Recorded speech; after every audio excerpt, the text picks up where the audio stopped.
notably absent is a star back in Cleveland. As you know by now, Kyrie Irving will be missing from this NBA Finals for the duration due to a fractured kneecap. He suffered the injury in overtime of Game 1 after a 23-point night and minutes after a crunch-time block shot against Steph Curry. Irving underwent surgery on the knee yesterday in Cleveland. He's expected to miss 3 to 4 months of basketball as he recovers. And if nothing else, you have to feel bad for Irving with all the injuries he has been through over his young career, that after one very solid game, he's done here.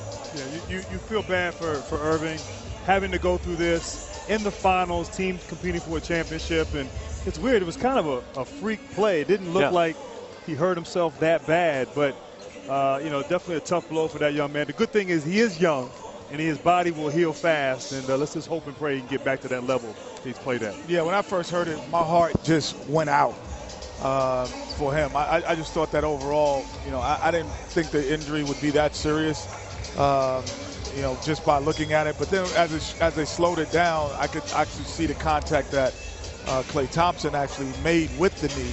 So it wasn't him just doing it on his own. Very unfortunate. I mean, this is the stage you play for. And Shaq, you play for this stage and a moment to be here, and then you finally get here and you're not able to play. That's a discouraging feeling.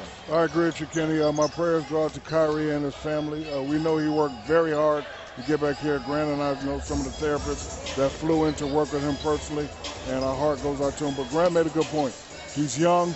He can come back. Hopefully his team can rally together and win a championship for him. But Kenny is right. When you get to this point, Matt, you want to be 100% healthy so you can show the world that you're the best player.